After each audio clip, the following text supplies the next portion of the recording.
Hello, welcome to my video. Happy New Year, it's 2026.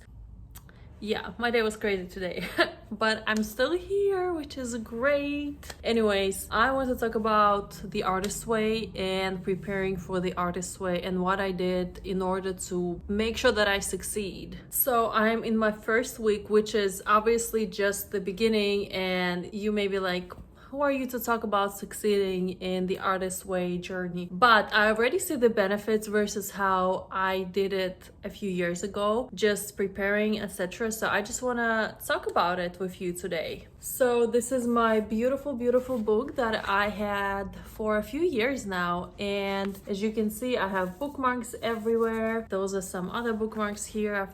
I think there will be way more going forward. So I am in the week 1 right now. My week 2 starts on Thursday. Today is Monday. So I am already reading week 2. And I think the first step, if you want the artist way to be successful, is just to read the introduction and the basic principles, because then you won't have questions going into the chapter 1 and 2, because I feel like a lot of people skip the basic principles and the introduction, and then they have questions like what to journal about, what to write my morning pages about, or what am I supposed to do for artist dates, or is it okay to do this, is it okay to do that, or I am not comfortable with the fact that Julia Cameron, not this Julia, that Julia uses God a lot. And I think all of those things are clarified in the introduction and basic principles, so I would highly recommend start reading those parts before you start week 1. At least you will be aware of what is happening and if it's for you. I think this is very important. And then also read chapter 1. You don't want to read chapter 1 when you started week 1, because there are some exercises, and for me week 1 was or is relatively easy, but there are still some things that emotionally hard, and you want to give yourself time and space to do that. Plus, not all of us have flexible schedules, or we're free or have free time. A lot of the people have kids, busy jobs, way more responsibilities, so I think this is important to dedicate some time. And she mentions in the book that in order to succeed, you have to dedicate 7 to 10 hours a week, so it's at least 1 hour a day. So can you find this time? I think that's just important to prep, and I think prep and preparing in advance will be successful for you. So it even comes to just putting bookmarks and just making sure that you're familiar with the chapters and some exercises. I also went ahead and read almost every task at the end of the chapter just to get familiar and see, will I be able to do that in 1 week? I know some people extend their weeks, and I think that can be extremely helpful. I thought about it too. I just didn't expect week 1 to be a little bit easier for me, but again, I don't know what's coming. It's just week 1 out of 12. So, but I think being prepared and reading the chapters in advance was extremely smart and helpful. So once I start week 2, I start reading chapter 3, and then once I'll start week 3, I start reading chapter 4, etc. So yes, that's number 1. Second part is definitely do the exercises. Don't skip them just because you want to, but if you can, that's okay. I'm also in this support group, which I find extremely helpful. I'm just so happy that I'm in that group for the artist way, and it has been extremely beneficial, because seeing other people doing something or going on artist dates or struggling with something, that actually very helpful, because then first of all, it's motivation to do something, right? And second of all, it also helps you to understand that other people also struggle. You're not the only one, so that's okay, and you can motivate each other. So yes, if you can find support group, I think that can be great. And another thing is prepare your journals in advance as well. Don't start week 1 and then you realize that, oh my god, I don't have a journal. Don't do that.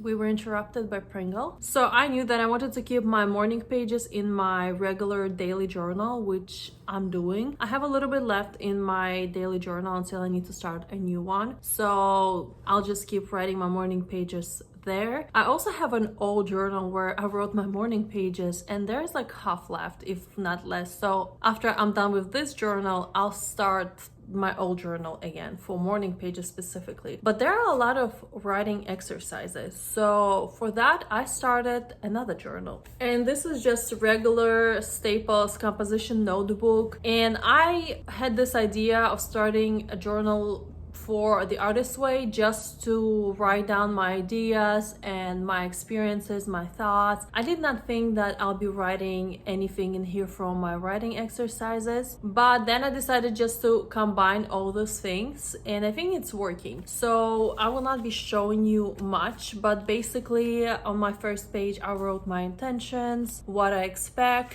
what I want to do. Then I wrote some artist dates ideas. I wrote also a contract to myself, and just promising that I will complete it regardless of how hard it is. Then I left a few pages empty because I wanted to save some quotes and write them down in my journal. So that's what I've been doing. I'm a user of a book.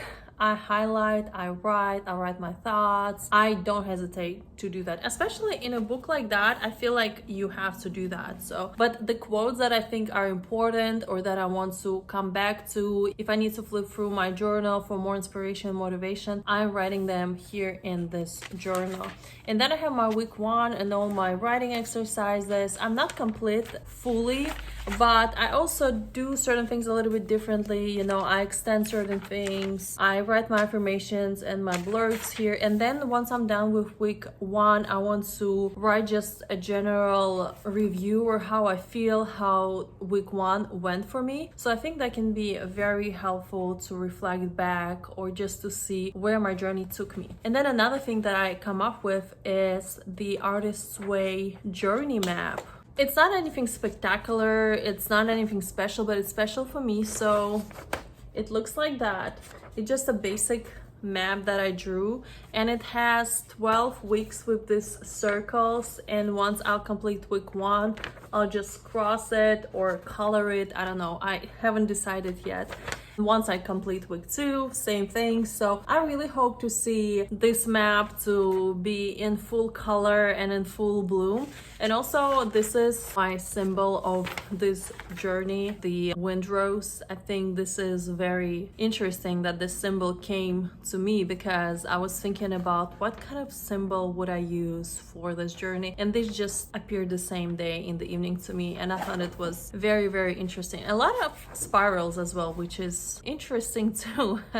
Anyways, so just prepare your journal and be aware of the tasks. I feel like it's very important to know if you'll be able to complete it, if you need to extend any of the weeks, and make sure you like your journal, because for me this works. For somebody else, maybe you want something better, something smaller or bigger. This is just simple lines.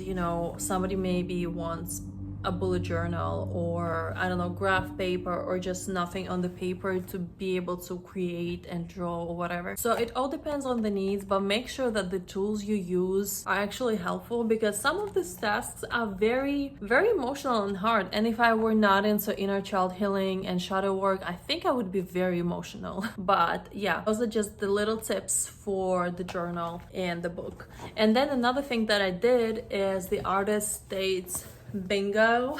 I love bingos, and I have the windrose here as well. Those are just ideas. Obviously I won't have to do all of them, but if I want to, why not? I can complete all of them. But yeah, my idea is just to win this bingo and have 12 artists dates. Also, I have on my fun bingo, I have the monthly artist date, or just a date with myself. So we'll see how it goes. But I have very easy things that will bring me joy: dance party, lake walk, picnic outside by myself, make a creative vision board for my inner artist, meditate on an artist I want to connect to, like Ana Mendieta.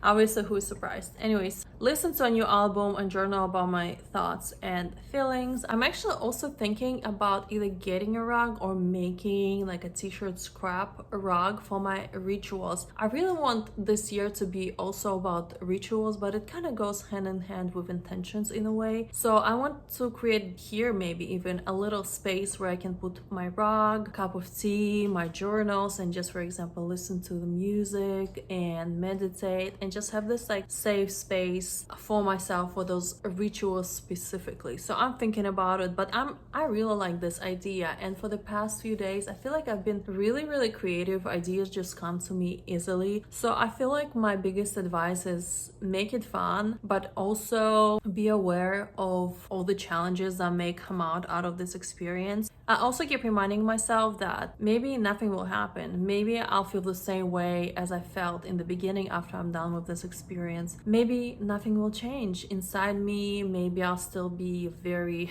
insecure about my creativity or the things I want. Maybe I'll still be very lost, or maybe big and great things will happen, you know. Maybe I'll injure myself more instead of healing my soul and certain traumas. I don't know. I feel like when people talk about the artist way, they talk about it such a great tool that will make you this artist, but I think this is why it's important to define your intentions with that, and maybe even expectations in a way. But the reality is, expectations may not come true, but if you have intentions and your values guiding you through this experience, I think that may be a little bit easier. So yeah, I don't have many expectations. I'm just here for a ride. I guess my biggest though, okay, I have one expectation. I just want to feel better. I hope I won't feel worse. I just want to feel better after this experience. So that's my expectation. And one expectation for myself is that I do the work honestly and fairly, and I don't push myself too much, but I push myself when it's needed, because I also don't want to be in my comfort zone. So yeah, that was my little prep for the artist's way. I think it's actually very helpful. I'm so glad I prepared for this instead of just opening book on day one and being like, what is happening? You know. So I think there's certain things that you definitely just want to sit with and think about it. And I don't know, I may make videos during like weeks when I complete them, but I feel like week 1 and 2 will be so good and dreamy, and maybe after week 3 or 4 the hell will begin. So yeah, we'll see how it goes. I'm very excited about it though. So I don't know if I would recommend this book as of now, of course, but I feel like if there's a tool that can help you to unlock your creativity and give you more motivation, then why not? But yes, that's it, and again, happy new year.